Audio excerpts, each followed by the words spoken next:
Hello all of you. आज हम बात करने जा रहे हैं ऑपरेशन स्पाइडर वेब के बारे में। ऑपरेशन स्पाइडर वेब यानी मकड़ी का जाल, और इस बार ये जाल बुना है यूक्रेन ने रशिया के खिलाफ। देखना यह है कि रशिया इस जाल में पूरी तरह से फंसकर नष्ट हो जाता है या ये दांव यूक्रेन को उल्टा पड़ता है। और इस ऑपरेशन में यूक्रेन ने अपने ड्रोन्स के द्वारा रशिया के एयरफोर्स स्टेशन पर हमला बोल दिया है और करीब करीब 41 मेजर जो रशियन प्लेन्स के एसेट्स हैं वो सारे के सारे डिस्ट्रॉय हो गए।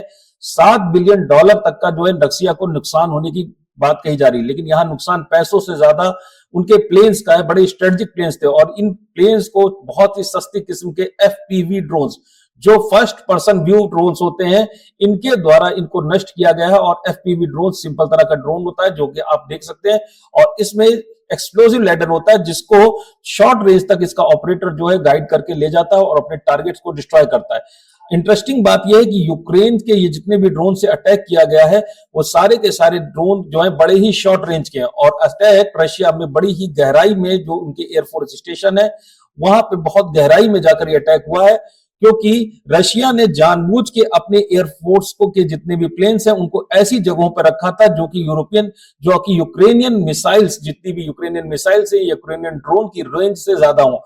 फिर भी जो है यूक्रेन इन जगहों पर अपने ड्रोन अटैक करने में सक्षम हुआ। जहां तक खबरें अभी तक मिल रही हैं उसके हिसाब से यूक्रेन ने करीब 1.5 साल से इस पूरे के पूरे वॉर की प्लानिंग की थी, और अपने जो ट्रक्स हैं, ट्रक्स के जरिए जो है इन ड्रोन्स को इन डिस्टेंस इलाकों तक यूक्रेन लेके गया, और चोरी छुपे वहां पर इन्होंने ड्रोन्स को निकालकर इनके जो एयरफोर्स स्टेशन है उस पर जो इंपॉर्टेंट प्लेन्स हैं जो कि रशिया की एयरफोर्स की रीढ़ की हड्डी है, जैसे रशियन Tu-95 जो कि क्रूज मिसाइल को कैरी करने वाला प्लेन है, सबसोनिक प्रोपेलर ड्रिवन, और टुपोलोव Tu-22M जो कि सुपरसोनिक है, बहुत ही महंगा, और रशियन आर्मी का जो रशियन एयरफोर्स के सिर का ताज इसको कहा जाता है।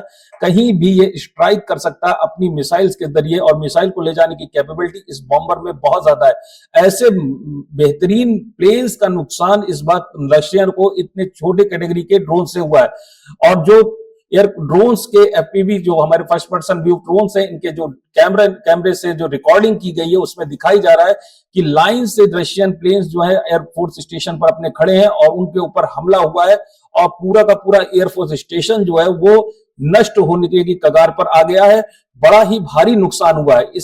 इससे पहले हमें याद होगा कि डोनाल्ड ट्रंप ने यूक्रेनियन जो हमारे प्रेसिडेंट है जेलेंस्की साहब, उनके साथ मुलाकात की थी और बड़ी गर्म मुलाकात हुई थी, और यहां तक कि जेलेंस्की के ड्रेसिंग सेंस वगैरह पर भी डोनाल्ड ट्रंप ने उनको टोका था, और एक तरह से युद्ध के लिए जेलेंस्की को उन्होंने पूरा युद्ध अपराधी घोषित कर दिया था।